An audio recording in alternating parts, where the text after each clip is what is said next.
a clown made of mummified foreskin and cotton candy.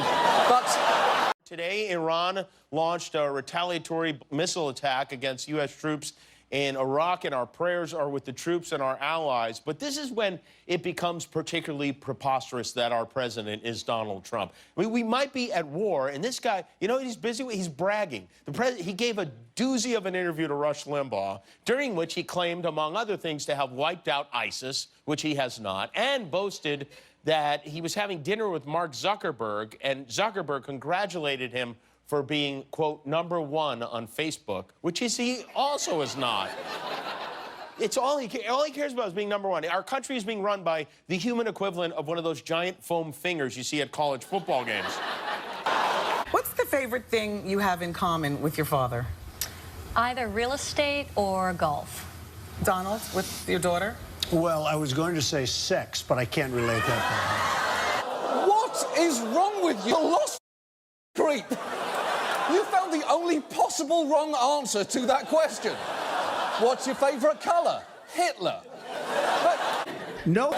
because when you strip away his blindly confident, entertaining delivery and just read his words, it is staggering how incoherent he is. Here is a word-for-word reading of a speech where he talked about the Iran nuclear deal. You look at the nuclear deal, the thing that really bothers me. It would have been so easy, and it's not as important as these lives are. Nuclear is so powerful. My uncle explained that to me many, many years ago, the power, and that was 35 years ago. He would explain the power of what's going to happen, and he was right. Who would have thought? But when you look at what's going on with the 4 prisoners, now it used to be 3, now it's 4, but when it was 3, and even now, I would have said, it's all in the messenger. Fellas, and it is fellas, because, you know, they haven't figured that the women are smarter right now than the men, so you know, it's going to take them about another 150 years, but the Persians are great negotiators, the Iranians are great negotiators, so, and they just killed us. Holy shit! He's not #1 on Facebook, not even in the top 20 on Facebook. It's just not true. In fact, this is such a lie, Mark Zuckerberg immediately posted it to Facebook. We also don't know when or if the dinner he said they had took place. It's entirely possible he just met some guy in a hoodie and assumed it was Mark Zuckerberg. And the president, by the way, isn't the only one spreading misinformation. A Republican congressman, Paul Gosar of Arizona, this guy, if you're not familiar with this guy, he is the congressman whose own siblings, his brothers and sisters, took out an attack ad against him during the midterms and endorsed his opponent. But yesterday, he tweeted this photo of President Obama shaking hands with President Rouhani of Iran with the caption, "The world is a better place without these guys in power." And of course, this photo is fake. Obama never met the guy, and the guy's still the president of Iran. He's not. So anyway, after multiple people pointed out this error, Gosar doubled down and wrote, #1 to the dim-witted reporters like Demedin 11. No one said this wasn't photoshopped. No one said the president of Iran was dead. No one said Obama met Rouhani in person. Oh, well, okay. No one said this wasn't Photoshop. Is that the standard now? You can post whatever thing you want and just leave it to us to figure out if it's photo? Because if that's the case, I have a photo of Paul Gosar being spanked by Jared from Subway that I would like a lot of people to see. And here is this is not a Photoshop. This is a real photo of Donald Trump happily shaking tiny hands with the guy who ordered the murder of a reporter for the Washington Post. That is a functional use of language. That is a drunk driver crashing a pickup truck full of alphabet soup. Trump's actual speech patterns sound like when you write a long text by choosing only the predictive text your iPhone suggests for you. Seriously, we wrote a message like that, starting with the words, "the nuclear," and here is what we got. The nuclear test program was not opposed by the other person who knows what they want, and then the delay is not being done by any other country, and that is not the only way to make sure the world can do more things and things like that, and gentlemen, and then the other people who have been told to leave them alone with their children who are also very sad.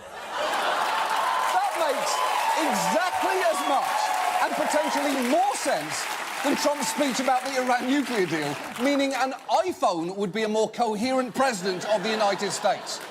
You're invoking his race when talking about whether or not he can do his job. Jake, I'm building a wall. State of his finances at one point in his life. I remember once my father and I were walking down Fifth Avenue, and there was a homeless person sitting sitting right outside of Trump Tower. And I remember my father pointing to him and saying, you know, that guy has $8 billion more than me, because he was in such extreme debt at that point, you know? And that really shows you the indomitable spirit of Donald Trump, to fall to his lowest point and in that very moment still find a way to be kind of a dick to a homeless guy.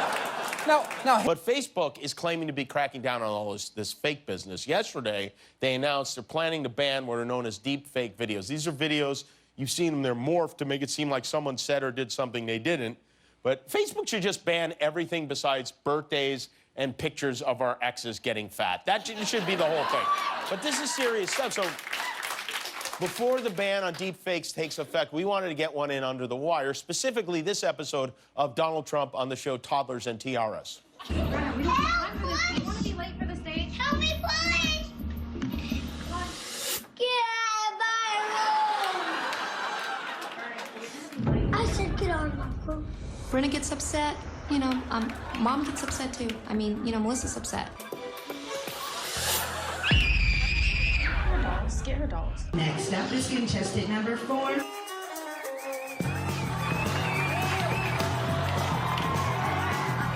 Brenna is full of drama. There's no way of saying that that's not true. But that is part of her personality. Some people don't like that kind of personality, but those people are jealous. I'm not nervous about performing because I know I rock to the stage. That's where the tanning started. You tweeted out that whites killed by blacks, these were statistics you picked up from somewhere, at a rate of 81%. And that's totally wrong. Whites killed by blacks is 15%. Hey, Bill, am I going to check every statistic? I get millions and millions of people. You got it. You're a presidential contender. You got to check it. Millions of people. You know what? Fine. But this came out of radio shows and everything else. Okay. I got it from radio is maybe the weirdest nonsense explanation I've ever heard. It's like if someone said, this sandwich tastes weird, and you said, but I found it in a hole. If there's something wrong with it, then what was it doing sitting in a hole? Think about. That is not true for Syria, and it's also not true for kids, you weird monster. Trump just revealed what we've essentially always known. He's not just a shitty president and a shitty person. He's a shitty dad. Thank God he never had to raise any children. Now, very torn. There was a lot of dissension, a lot of fighting, and he brought it all together. Like a father would bring it together. Maybe he's the father of India. We'll call him the father of India. I think that's not so bad.